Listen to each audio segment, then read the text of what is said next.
साथियों, आप सभी का विजन एग्जाम को प्लेटफॉर्म पर स्वागत है। इस वीडियो में हम लोग कुछ महत्वपूर्ण करंट अफेयर को देखेंगे तथा उनसे संबंधित महत्वपूर्ण बिंदुओं की भी चर्चा करेंगे जो परीक्षा के दृष्टिकोण से काफ़ी महत्वपूर्ण होंगे। तथा इस वीडियो के पीडीएफ के लिए लिंक डिस्क्रिप्शन में दिया गया है, जहाँ से जाकर के आप पीडीएफ को डाउनलोड कर सकते हैं। तो वीडियो को प्रारंभ करते हैं। सबसे पहले बात करते हैं देखो अपना देश वेबिनार श्रृंखला के संबंध में। तो यह क्या है और किसके द्वारा लॉन्च किया गया है, इसको समझ लेते हैं। तो भारत के पर्यटन मंत्रालय ने 14 अप्रैल 2020 से इसको प्रारंभ किया है। यह जो देखो अपना देश जो वेबिनार श्रृंखला है, इसको प्रारंभ किया है।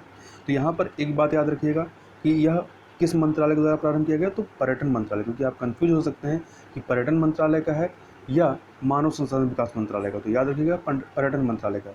अब प्रश्न उठता है कि इसका उद्देश्य क्या है। तो इस वेबिनार श्रृंखला का उद्देश्य जो है वो भारत के कई गंतव्यों अर्थात कई स्थलों के बारे में जानकारी देना तथा अतुल्य भारत की संस्कृति एवं विरासत की गहरी एवं विस्तृत जानकारी प्रदान करना। मतलब इस श्रृंखला के माध्यम से देश के विभिन्न स्थलों के बारे में जो उनकी सांस्कृतिक और विरासत जो चीज़ें हैं उनके बारे में बताया जाएगा, जिससे कि लोगों को अतुल्य भारत के संबंध मतलब अपने भारत के संबंध में जो जानकारियाँ वो प्राप्त हो सकें। इसके संबंध में कुछ अन्य बातें देख लें तो इस श्रृंखला का जो पहला वेबिनार था वो सिटी ऑफ सिटीज़ दिल्ली की पर्सनल डायरी पर केंद्रित था। मतलब इसका जो पहला विषय था वो ये था। तो मतलब यह मेनली इसके में क्या किया गया, दिल्ली के बारे में चर्चा की गई, जिसमें दिल्ली के लंबे इतिहास से अवगत कराया गया था, क्योंकि इसमें दिल्ली के 8 शहरों के बारे में विस्तार से बताया गया। यह माना जाता है कि जो दिल्ली है यह 8 शहरों को मिला करके ये इसको बसाया गया है। अगला जो वेबिनार होगा वो अद्भुत शहर कोलकाता पर आधारित होगा। मतलब कोलकाता के जो कल्चरल एस्पेक्ट हैं उसके बारे में इसमें जानकारी दी जाएगी या उस पर इस पर चर्चा की जाएगी। और यह जो वेबिनार है यह पर्यटन मंत्रालय के सोशल मीडिया प्लेटफॉर्म इंस्टाग्राम और फेसबुक पर अतुल्य भारत के नाम से उपलब्ध है। मतलब इसको देखना है वो वहाँ पर जाकर के देख सकता है। अब यहाँ पर हम लोग बार बार वेबिनार शब्द का प्रयोग कर रहे हैं, तो अब प्रश्न था कि वेबिनार है क्या। आपने सेमिनार शब्द सुना होगा, तो यह वेबिनार कौन सी बला है। तो वेबिनार शब्द जो है यह वेब प्लस सेमिनार से मिलकर बना है, यानी वेब आधारित सेमिनार अर्थात वेब आधारित संगोष्ठी को वेबिनार नाम से जाना जाता है। जैसे कि क्या होता है कि सेमिनार जो होता है, सेमिनार में लोग जो होते हैं फिजिकली अपीयर होते हैं और चीज़ों पर डिबेट करते हैं या कन्वर्सेशन करते हैं। यहाँ पर क्या होगा, वेबिनार में क्या होगा कि यहाँ पर लोग वर्चुअली अपीयर होंगे।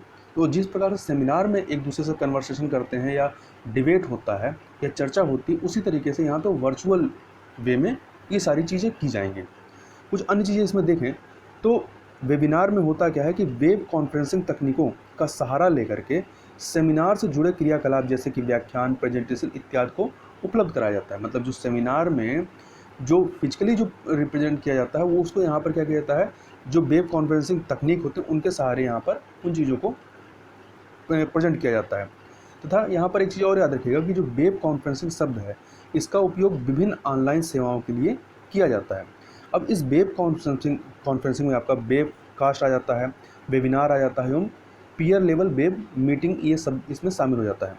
अब यहाँ पर दो शब्द हैं, एक वेबिनार और एक वेबकास्ट। तो इनमें क्या अंतर होता है इसको हमें समझ लेना चाहिए।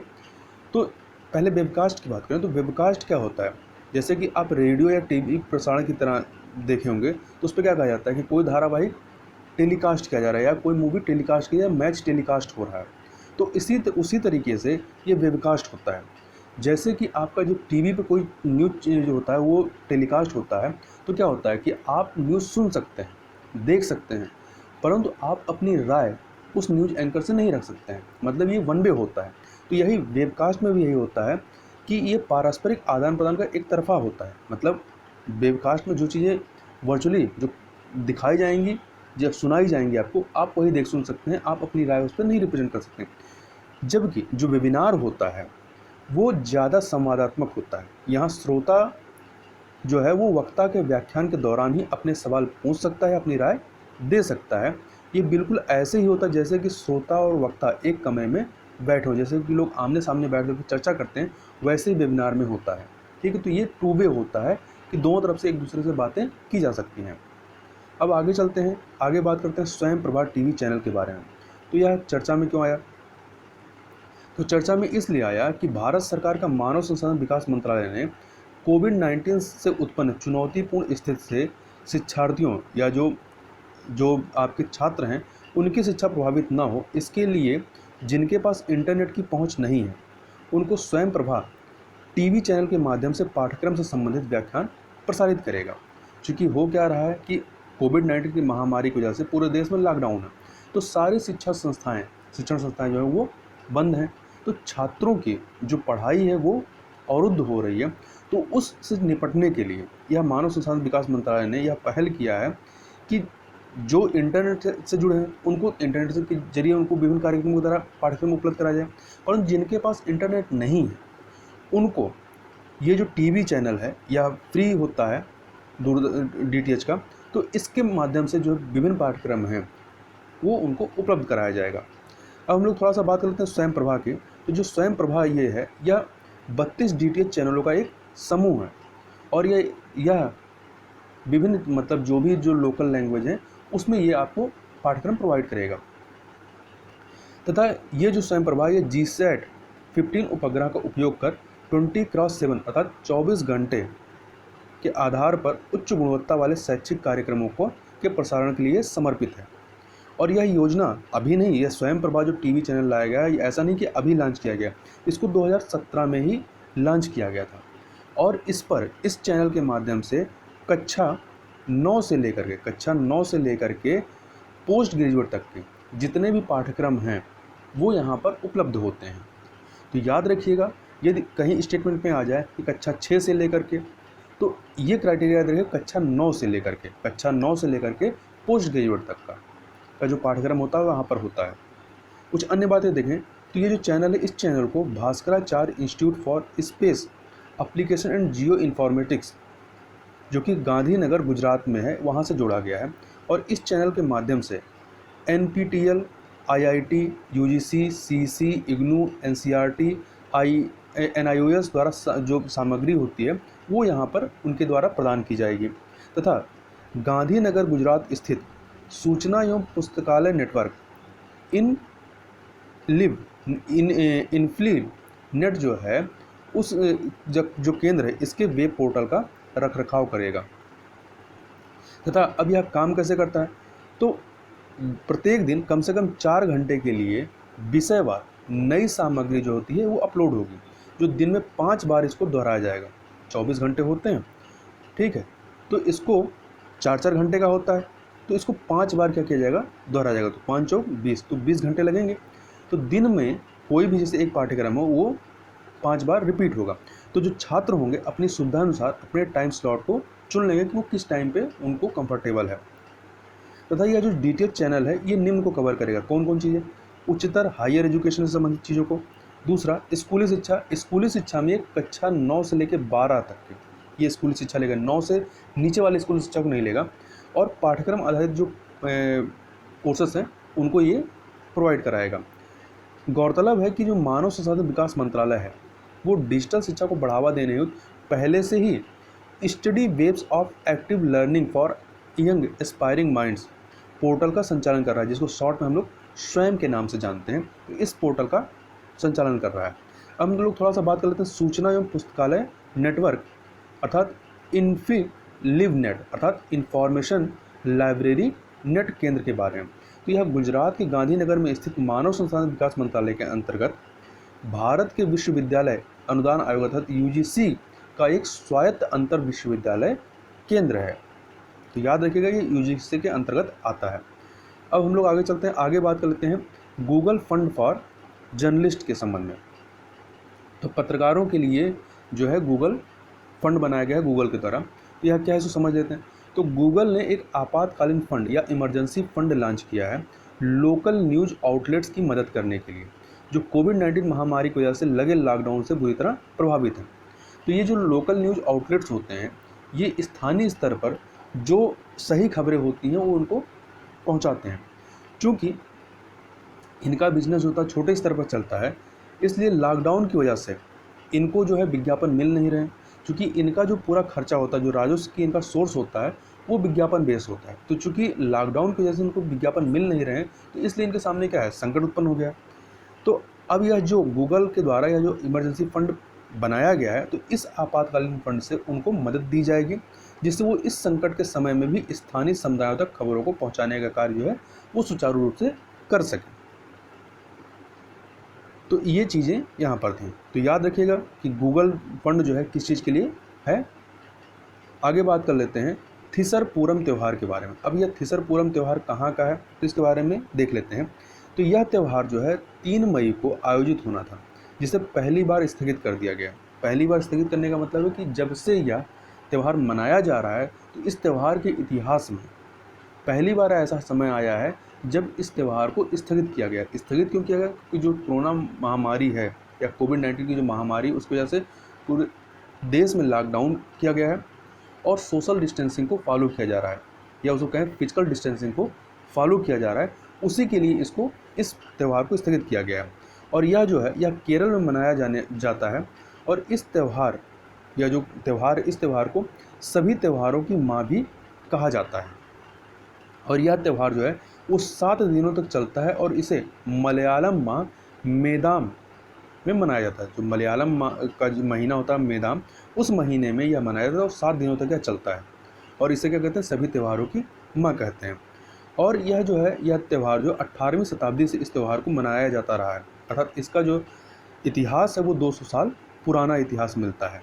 और ऐसा माना जाता है कि पहली बार यह त्यौहार जो है वो कोच्चिन या कोच्चि के महाराज राजा रामावर्मा राजा रामावर्मा, जिनका कार्यकाल जो था वो 1790 से लेकर 1805 तक था, जिनको शक्तन थामपूरन के नाम से भी जाना जाता है, इनके द्वारा इस त्यौहार को मनाया जाना प्रारंभ किया गया। और इस त्यौहार के दौरान होता क्या है कि तो इस त्यौहार के दौरान 2 मंदिर हैं। एक है आपका परमाकू काबू देवी मंदिर और दूसरा है थिरुम्बाडी श्री कृष्णा मंदिर।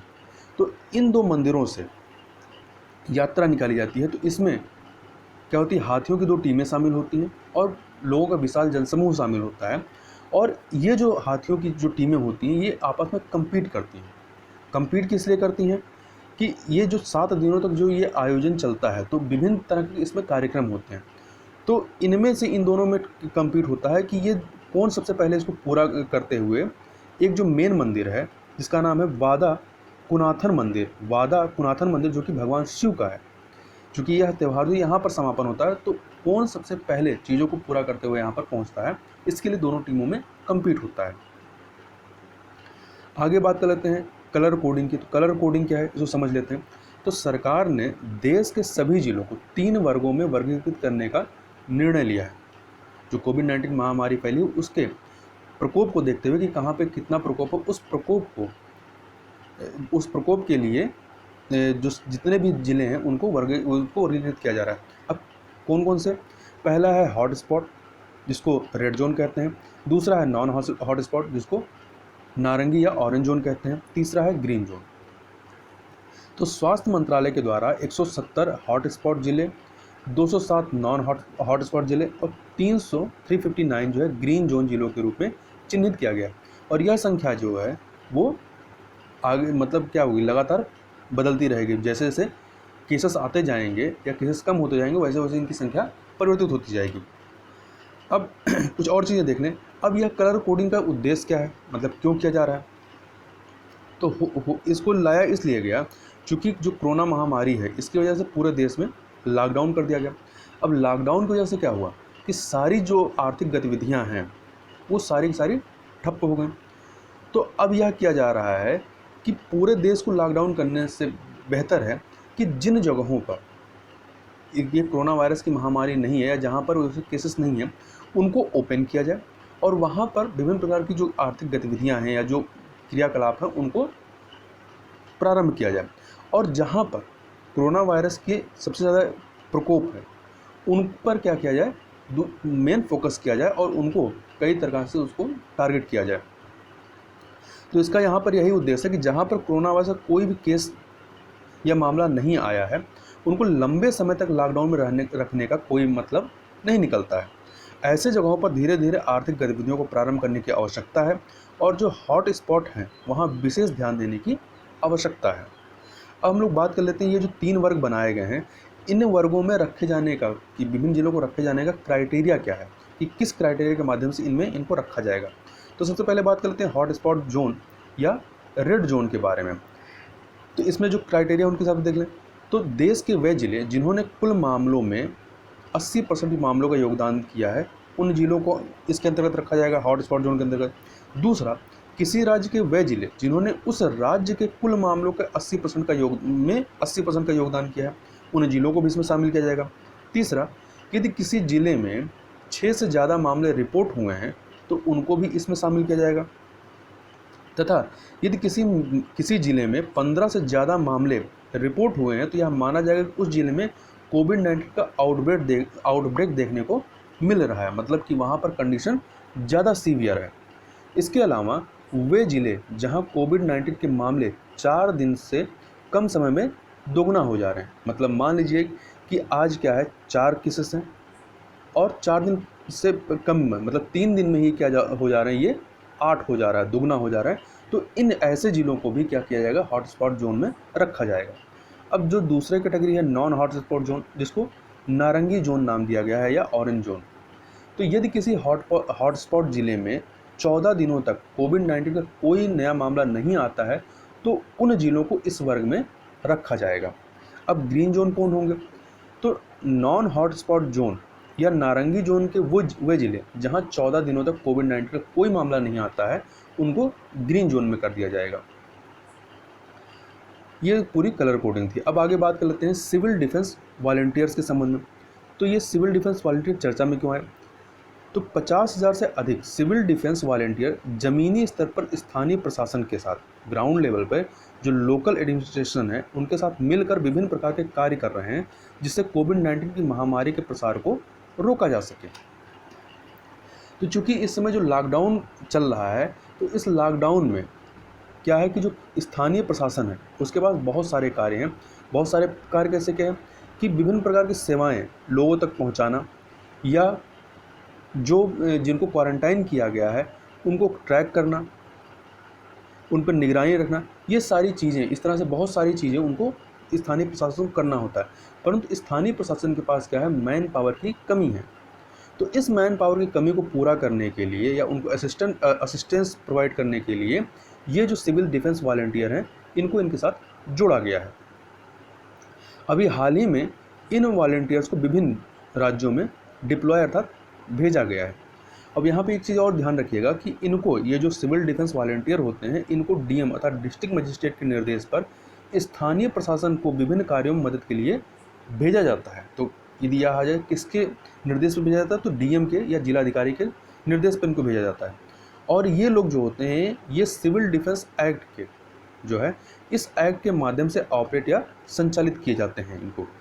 और ये जो एक्ट है सिविल डिफेंस एक्ट, इस एक्ट में 2009 में संशोधन किया गया और संशोधन करके यह जोड़ा गया कि आपदा प्रबंधन के दौरान भी ये जो सिविल डिफेंस वॉलंटियर हैं इनको भेजा जा सकता है। तथा कुछ अन्य चीज़ें देखें तो यह जो सिविल डिफेंस एक्ट है यह एक केंद्रीय कानून है, यह संसद के जरिए बनाया गया है, परंतु ये राज्यों को एम्पावर करती है। बनाया तो गया है केंद्र के द्वारा, परंतु ये शक्ति जो प्रदान करती हैं वो राज्यों को प्रदान करती हैं कि राज्य अपने स्थानीय प्रशासन की ज़रूरतों के हिसाब से सिविल डिफेंस वॉलंटियर की टुकड़ियों को गठित कर सकते हैं। अब देख लेते हैं कि कौन कौन से लोग सिविल डिफेंस वॉलंटियर बनने के योग्य होते हैं। तो पहली बात कि वह भारत का नागरिक हो या इसके अलावा भूटान या नेपाल का नागरिक होना चाहिए। दूसरी बात, 18 वर्ष की आयु पूरी हो चुकी हो। परंतु कुछ केसेस में क्या होता है कि जिलाधिकारी के द्वारा 3 वर्ष का एग्जेप्शन दिया जा सकता है, मतलब छूट दी जा सकती है। मतलब ऐसा कोई कार्य हो जहाँ पर एज का बहुत ज़्यादा फ़र्क ना पड़ता हो, मतलब कोई बहुत मेहनत वाला कार्य ना हो, तो वहाँ पर 18 वर्ष से 3 वर्ष कम, मतलब 15 वर्ष के लोगों को भी इसमें शामिल किया जा सकता है। इसके अलावा कम से कम कक्षा 4 तक की शिक्षा उसके पास हो। कुछ केसेस में इसमें भी एग्जेप्शन होता है, छूट होती है। तथा पुरुष और महिला दोनों ही इस सेवा में या जो सिविल डिफेंस वॉलंटियर है ये बनने के लिए योग्य होते हैं। ऐसा नहीं कि केवल पुरुष ही बन सकते हैं या महिला नहीं बन सकती हैं, दोनों बन सकते हैं। और यहाँ एक बात और याद रखिएगा, जो सिविल डिफेंस वॉलंटियर होते हैं ये कोई तनख्वाह नहीं लेते हैं। अब आगे बात कर लेते हैं पट्टा चित्रा के समय। तो पट्टा चित्रा चर्चा में क्यों आया, तो कोविड-19 की महामारी की वजह से इसके कारीगर जो मतलब जो इसको बनाने वाले हैं, उनकी आजीविका जो है बुरी तरह प्रभावित हुई, क्योंकि लॉकडाउन है तो सारी गतिविधियां जो इकोनॉमिकल एक्टिविटीज़ हैं वो बंद। तो इनके जो कारीगर हैं उनके सामने आजीविका का क्या आ गया है, उनकी स्थिति जो है काफ़ी बुरी हो गई है। और अब बात कर लेते हैं यहाँ कि यह जो पट्टचित्रा है यह है कहाँ की, तो यह उड़ीसा की क्लॉथ बेस्ड स्क्रॉल पेंटिंग है, मतलब कपड़े आधारित यह पेंटिंग है। और इसके साथ ही उड़ीसा के अलावा यह पेंटिंग जो है पश्चिम बंगाल में भी बनाई जाती है। मेनली यह उड़ीसा में बनाई जाती है, याद रखिए पट्टचित्रा आ जाएगा तो कहाँ क्या है, उड़ीसा का है। तथा कुछ अन्य बातें इसको देखें तो संस्कृत शब्द पट्टा का जो अर्थ होता है वो कपड़ा होता है, चित्र का मतलब चित्र होता है, अर्थात पट्टा चित्र का मतलब कपड़े पर बनाया जाने वाला चित्र। और इसमें विषय क्या होता है, मतलब किन विषयों को इसमें शामिल किया जाता है बनाने में, तो इसमें हिंदू पौराणिक जो या मैथोलॉजी होती है, हिंदू मैथोलॉजी, विशेषतः जगन्नाथ भगवान और वैष्णव संप्रदाय से संबंधित चित्र इसमें बनाए जाते हैं। अब यह चित्र बनाए कैसे जाते हैं, तो इसमें सबसे पहले पूरे कपड़े पर एक पेस्ट लगाया जाता है, मतलब लीप दिया जाता है, फिर लेदर फिनिशिंग किया जाता है और फिर उसमें प्राकृतिक रंगों को भर दिया जाता है। अब हम इसी तरीके कुछ और स्थानीय पेंटिंग के बारे में देख लेते हैं, जिससे यदि परीक्षा आपसे क्या आ जाए, मिलाने का लिया जाए कि कौन सी पेंटिंग कहाँ की हो, तो आप आसानी से मिला सकें। तो सबसे पहले बात कर लेते हैं हम लोग मधुबनी पेंटिंग के बारे में। तो जो मधुबनी पेंटिंग है ये बिहार के मिथिला क्षेत्र में यह प्रचलित है। मुख्यतः इसको महिलाओं के द्वारा बनाया जाता है और पहले यह क्या था, केवल यह दीवारों पर बनाया जाता था, ठीक, और पहले ये शौकिया तौर पर बनाया जाता था और दीवारों पर, परंतु 1967 के बाद इसका व्यवसायीकरण प्रारंभ हुआ और इसको दीवारों के साथ साथ कागज़ों पर भी बनाया जाने लगा। और इस पेंटिंग की सबसे खास बात क्या होती है कि इसमें कोई खाली जगह नहीं छोड़ी जाती है, मतलब कि यदि पेंटिंग है, इस पेंटिंग में कुछ कलाकृतियाँ बनी हैं, तो ये जो स्पेस खाली है तो इसमें या तो कोई जानवर बना दिया जाएगा या फूल पत्ती बना दिया जाएगा, मतलब इसमें जगह स्पेस नहीं खाली छोड़ा जाता है। अब आगे बात कर लेते हैं वर्ली पेंटिंग के बारे में। वर्ली पेंटिंग जो है यह महाराष्ट्र की है, तो यहाँ के जो ट्राइबल हैं वो इनके द्वारा बनाई जाती है। इसमें जो सब्जेक्ट होता है, इसमें दैनिक क्रियाकलापों को दिखाया जाता है और इसमें जो आधार या जो बेस होता है उसको गाय के गोबर से बनाया जाता है, मतलब पहले गाय के गोबर से उसको लीप दिया जाता है, फिर उसमें चावल के पेस्ट से चित्र को तैयार किया जाता है। आगे बात कर लेते हैं मंजूसा पेंटिंग। तो मंजूसा पेंटिंग जो है यह बिहार के भागलपुर में प्रचलित है और इसको अंगिका आर्ट भी कहते हैं। तथा ये जो मंजूसा पेंटिंग होती है, इस पेंटिंग में सांप को मुख्यतः दिखाया जाता है, मतलब मेनली इसमें सांप को रिप्रेजेंट किया जाता है। तो चूँकि सांप को बहुत ज़्यादा दिखाया जाता है इसलिए इसको स्नेक पेंटिंग भी कहते हैं और यह जो है जूट और पेपर पर यह पेंटिंग की जाती है। आगे बात कर लेते हैं पटना कलाम पेंटिंग्स। पटना कलाम जैसा कि नाम से पता है कि यह पटना से संबंधित है और इस पेंटिंग में मुग़ल प्रभाव देखने को मिलता है। और इसके सब्जेक्ट की बात करें तो इसमें मुग़ल दरबार के बारे में चित्र बनाए जाते थे, साधारण मनुष्य और दैनिक जीवन से संबंधित चित्रों को भी इसमें बनाया जाता है। अब बात कर लेते हैं बाजार पेंटिंग की। तो बाजार पेंटिंग कहाँ की है, यह बंगाल की है, अर्थात पश्चिम बंगाल में। तो इसका जो विषय होता है, इसमें धार्मिक थीम, बाजार या कोर्ट के चित्रों को इसमें दिखाया जाता है तथा ये इस पेंटिंग में यूरोपीय प्रभाव परिलक्षित होता है। आगे बात कर लेते हैं पटाऊ पेंटिंग के बारे में। पटाऊ पेंटिंग भी कहाँ का है, बंगाल का है। यह पेंटिंग जो है यह मुर्शिदाबाद के नवाब के द्वारा इस पेंटिंग को प्रोत्साहित किया गया था। मुर्शिदाबाद कहाँ है, बंगाल में है। तथा इसमें यदि सब्जेक्ट की बात करें मतलब किन विषयों पर बनाया जाता है, तो इनमें हिंदू पौराणिक कथाओं और कहानियों को चित्रित किया गया है या किया जाता है। तथा यह जो पेंटिंग है यह 19वीं शताब्दी में यह पेंटिंग देखने को मिलती है। आगे बात कर लेते हैं काली घाट पेंटिंग के बारे में। तो काली घाट पेंटिंग ये बंगाल संबंधित है। यहाँ पर एक मंदिर है काली घाट मंदिर, तो यहाँ पे इसी के पास में यह पेंटिंग बनाई जाती है, तो इसका नाम क्या है, काली घाट पेंटिंग है। आगे बात कर लेते हैं पिछवाई पेंटिंग।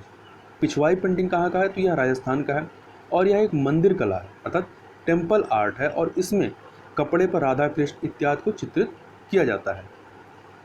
अब बात कर लेते हैं फोर्ट पेंटिंग की। तो फोर्ट पेंटिंग भी कहाँ की है, राजस्थान की है।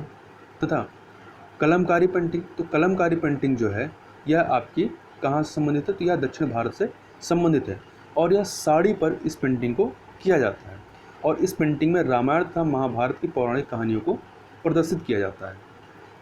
अब आगे चलते हैं, आगे बात कर लेते हैं प्राइमोर्डियल ब्लैक होल के संबंध में। तो यह प्राइमोर्डियल ब्लैक होल चर्चा में क्या है, इसको देख लेते हैं और यह है क्या। तो हाल ही में पुणे स्थित inter university centre for astronomy and astrophysics के एक वैज्ञानिक युगल मतलब 2 वैज्ञानिकों ने प्राइमोर्डियल ब्लैक होल का अध्ययन किया है। तो ये जो प्राइमोर्डियल ब्लैक होल हैं ये पैदा कैसे हुए थे, तो ब्रह्मांड के गतिज ऊर्जा स्तरों में एक छोटे से टकराव के परिणाम स्वरूप ये जो प्राइमोर्डियल ब्लैक होल हैं ये पैदा हुए थे। अब कुछ मुख्य तथ्य देख लेते हैं ये प्राइमोर्डियल ब्लैक होल के संबंध में। तो ये जो प्राइमोर्डियल ब्लैक होल हैं ये हॉट बिग बैंग चरण के दौरान ये निर्मित हुए हैं। यह माना जाता है कि ये बड़े पैमाने पर, ये जो प्राइमोर्डियल ब्लैक होल हैं बड़े पैमाने पर तारों के पतन जो कि किसी सामान्य ब्लैक होल को संदर्भित करते हैं कि विपरीत विकिरणों के पतन के परिणाम स्वरूप बनते हैं। यदि साधारण भाषा में कहें तो जो सामान्य ब्लैक होल होते हैं वो कैसे बनते हैं, तो ये माना जाता है कि जब जो तारे होते हैं जब उनकी लाइफ ख़त्म होने लगती है या जब वो मृत्यु को प्राप्त होते हैं तो वो ब्लैक होल में कन्वर्ट हो जाते हैं।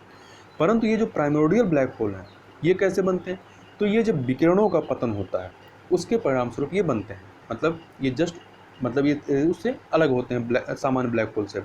तथा जो प्राइमोर्डियल ब्लैक होल हैं ये 3000 किलोमीटर क्षेत्र में विस्तृत हो सकता है या एक परमाणु के नाभिक की तरह बेहद छोटा हो सकता है। मतलब ये बहुत बड़ा भी हो सकता है और बहुत छोटे में तो नाभिक जो परमाणु का नाभिक होता है उतना छोटा भी ये हो सकता है। अब बात कर लेते हैं ये जो हालिया अध्ययन किया गया है इसका निष्कर्ष क्या निकला है। तो हालिया अध्ययन ने पुष्टि की है कि गतिज ऊर्जा में इस मामूली वृद्धि के परिणाम स्वरूप कई प्राइमोर्डियल ब्लैक होल का जन्म तथा शक्तिशाली गुरुत्वाकर्षण तरंगों का उत्सर्जन भी हुआ है। केवल जो गतिज ऊर्जा थी उसमें केवल मामूली चेंजिंग की वजह से। तथा लगभग 14 बिलियन वर्ष पहले जब हॉट बिग बैंग चरण या हॉट बिग बैंग फेज शुरू हुआ तो ब्रह्मांड तेजी से सक्रिय हुआ तथा त्वरित गति से क्या हुआ, ब्रह्मांड का विस्तार हुआ। विशेषज्ञों का कहना है कि ब्रह्मांड की यह जो घातीय वृद्धि है, तो जो तेजी से वृद्धि हुई, एक समान ऊर्जा क्षेत्र एवं घनत्व की मौजूदगी से हुई, क्योंकि ब्रह्मांड जो है वो कॉस्मिक इन्फ्लेशन चरण से गुजरा था। तथा वैज्ञानिकों के अनुसार जैसे जैसे समय बीतता रहा इन्फ्लेशन क्षेत्र में प्रचलित यह एक सामान्य ऊर्जा समाप्त हो गई। ठीक है, जब यह सामान्य ऊर्जा समाप्त हो गई तो परिणाम स्वरूप क्या हुआ कि ब्रह्मांड के सामान्य रूप से मंद होने की जो दर है वो फिर से शुरू हो गई। जो यह ब्रह्मांड तेजी से प्रसार हो रहा था वो अब उसकी गति क्या हो गई, वो मंद हो गई है। अब बात कर लेते हैं निहंग के संबंध में। निहंग क्या है, क्यों चर्चा में है, तो अभी हाल ही में कुछ समय पहले पंजाब राज्य के पटियाला में निहंग जो कि सिखों का एक समूह है, इस समूह में शामिल कुछ लोग या इस समूह के कुछ सदस्यों ने पंजाब के एक पुलिस अधिकारी या कह सकते हैं पंजाब का एक एसआई थे उन पर हमला किया और उनका एक हाथ काट दिया तथा कुछ जो अन्य पुलिसकर्मी थे उन पर भी अटैक किया और उनको भी घायल किया। अब यह घटना हुई क्यों थी, चूँकि लॉकडाउन की वजह से पूरे देश में हर चीज़ बंद है और पंजाब में क्या है वहाँ पर कर्फ्यू लगा हुआ है, तो बिना पास की गाड़ियों को नहीं जाने दिया जा रहा है। तो किसी बाज़ार में ये निहंग जो सिंह थे ये गाड़ी लेकर जा रहे थे, तो उस बाज़ार में वो पुलिसकर्मी ने उस गाड़ी को रोक करके पास मांगा, तो उसी की वजह से इन्होंने इन पर पुलिसकर्मी पर अटैक किया। अब हम लोग यहाँ पर हमारे लिए महत्वपूर्ण है कि निहंग सिख होते कौन हैं या इनका इतिहास क्या है, इसके बारे में पता होना चाहिए। तो निहंग सिख योद्धाओं का एक वर्ग है जो नीले वस्त्र, तलवार एवं भाले जैसे पुरातन हथियार तथा स्टील की खूंटियों से सजाई गई पगड़ी धारण करते हैं। तो मेनली इनको पहचानने का तरीका क्या है कि ये पूरा नीला कपड़ा पहनते हैं। और मूल रूप से जो निहंग शब्द है यह संस्कृत भाषा के निशांक से उपजा हुआ है, मतलब निशांक से निकला है। निशांक जिसका अर्थ होता है भय रहित, निष्कलंक, पवित्र, जिम्मेदार और सांसारिक लाभ एवं आराम के प्रति उदासीन होना। ऐसा माना जाता है कि वर्ष 1969 में गुरु गोविंद सिंह जी द्वारा खालसा के निर्माण के लिए निहंग समूह का गठन किया गया था। ठीक है, और ईस्ट इंडिया कंपनी के कर्नल जेम्स स्किनर, जिनका जो कार्यकाल था वो 1778 से लेकर 1841 था, के अनुसार खालसा सिखों को 2 समूहों में विभाजित किया था इन्होंने। कौन कौन से, पहला पहले वे जो नीले पोशाक पहनते हैं, पहले वे जो नीले पोशाक पहनते हैं जो गुरु गोविंद सिंह युद्ध के समय पहनते थे। दूसरा, जो किसी भी रंग के पोशाक पहनते थे। तथा यहाँ ध्यान दीजिएगा कि जो निहंग सिख होते हैं ये दो तरीके के होते हैं। एक तो गृहस्थ जीवन बिताते हैं, मतलब शादी ब्याह करते हैं। दूसरे क्या होते हैं, ब्रह्मचर्य का पालन करते हैं, मतलब ये अकेले रहते हैं, समूह में रहते हैं, परंतु ये शादी ब्याह नहीं करते हैं। तो जो गृहस्थ जीवन का पालन करते हैं तो इनमें क्या होता है कि इनके जो बच्चे या इनकी जो पत्नी होती हैं वो भी इसी तरीके के नीले वस्त्र को धारण करते हैं। अब आगे देखें तो ये जो दोनों समूह हैं जिनकी चर्चा ऊपर की गई, ये दोनों समूह योद्धाओं की जीवन शैली का अनुसरण करते थे तथा जो निहंग होते हैं वो सख्ती से खालसा आचार संहिता का पालन करते हैं। तथा जो निहंग हैं ये संसारिक गुरु के प्रति कोई निष्ठा नहीं रखते हैं और वे अपने गुरुद्वारों के ऊपर भगवा रंग के झंडे के बजाय नीले रंग का झंडा या नीला निशान साहिब फहराते हैं। नॉर्मली जो आप गुरुद्वारा देखेंगे उसमें आपको भगवा झंडा फहराता हुआ मिलेगा, परंतु जो इनके गुरुद्वारे होते हैं उसमें आपको नीला झंडा दिखाई पड़ेगा। अब कुछ ऐतिहासिक संदर्भ के बारे में इनके संबंधित बातों देख लेते हैं। तो वर्ष 1715 के बाद जब मुगलों द्वारा बड़े पैमाने पर सिखों की हत्याएं की गई तथा अफगान आक्रमणकारी अहमद शाह दुर्रानी जो इसका जो टाइम पीरियड था हमला करने का वो 1748 से लेकर 1765 के दौरान इस हमले के दौरान सिख पद की रक्षा करने में निहंगों की प्रमुख भूमिका रही है तथा इसके अलावा निहंगों ने अमृतसर के अकाल तख्त पर सिखों के धार्मिक मामलों को भी नियंत्रित किया है तथा वह स्वयं किसी भी सिख प्रमुख से अधीनस्थ नहीं मानते, मतलब अपने आप को किसी सिख प्रमुख के अधीनस्थ नहीं मानते हैं। इस तरह इन्होंने अपना जो स्वतंत्र अस्तित्व बनाए रखा हुआ है। तथा इसके अलावा जून 18 1984 में जो ऑपरेशन ब्लू स्टार हुआ था उस दौरान कुछ निहंगों ने आतंकवादियों को ख़त्म करने के लिए पंजाब पुलिस का साथ भी दिया था। अब आगे चलते हैं। आगे है अमेरिका ने भारत को एंटी शिप मिसाइल और टारपीडो बेचने को मंजूरी दी है। तो कौन सी एंटी शिप मिसाइल बेच रहा है? तो अमेरिका ने भारत को harpoon air launched anti ship missile और मार्क 54 लाइट वेट टारपीडो की बिक्री करने की मंजूरी दे दी है। तो याद रखिए इन दोनों का नाम कि किस देश ने मंजूरी दी है और किस देश को बेच रहा है। आगे बात करते हैं रंजीत चौधरी के संबंध में। तो रंजीत चौधरी जो हैं ये फिल्म, टेलीविज़न और थिएटर अभिनेता रंजीत चौधरी का भी हाल ही में निधन हो गया। तो याद रखिएगा सिनेमा से संबंधित व्यक्ति रहे। इन्होंने अपने करियर की जो शुरुआत है वो 1978 में फिल्म खट्टा मीठा से की थी और इन्होंने बातों बातों में, खूबसूरत, बैंडिट क्वीन और कांटे जैसी फिल्मों में अभिनय किया और इसके साथ ही इन्होंने हॉलीवुड की जो धारावाहिक और पिक्चरों में भी काम किया है। आगे बात कर लेते हैं 13वां इंटरनेशनल अरब फिक्शन अवार्ड 2020 के संबंध में। तो अल्जीरियाई लेखक अब्देल लोहाब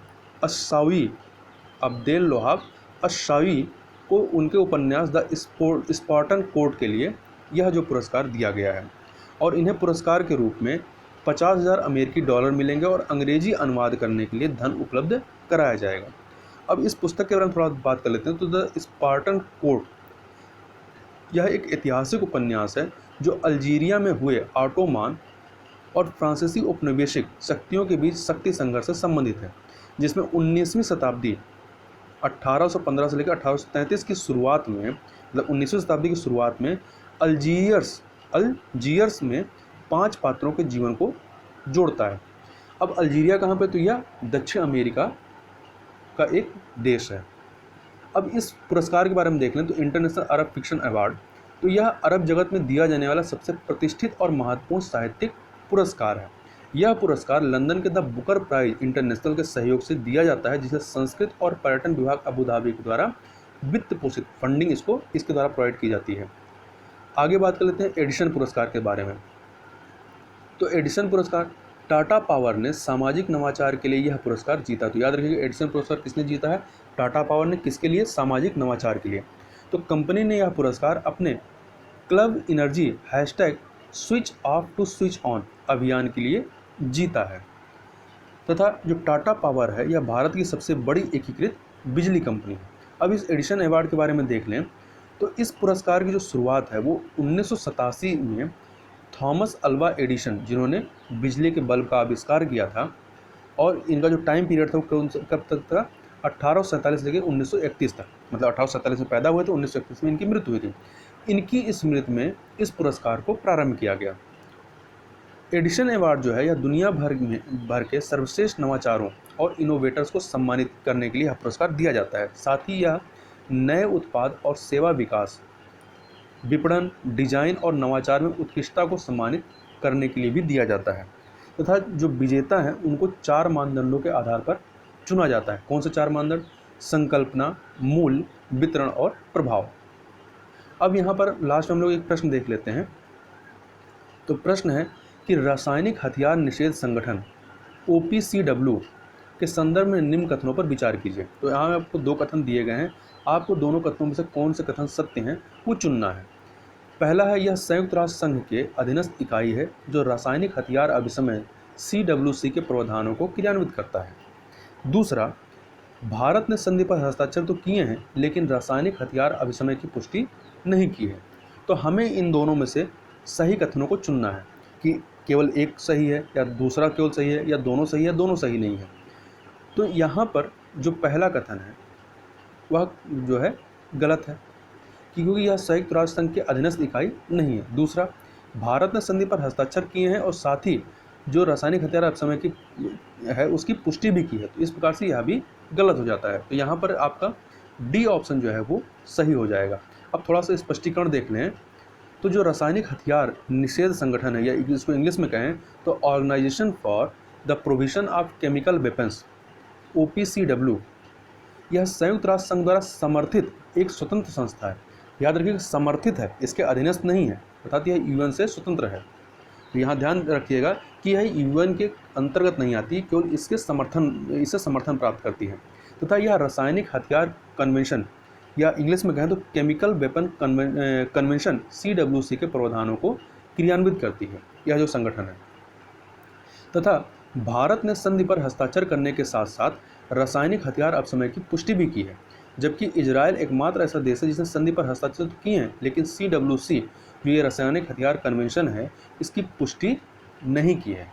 यह चर्चा में इसलिए भी आया क्योंकि जो कोविड-19 का जो प्रकोप चल रहा है इसमें कई सारे देशों के द्वारा यह आरोप लगाया जा रहा है कि जो कोरोना वायरस है यह चीन के द्वारा लैब में एक केमिकल वेपन्स के तौर पर इसको बनाया जा रहा था। तो इस संदर्भ में भी इस संगठन के बारे में हमें पता होना चाहिए।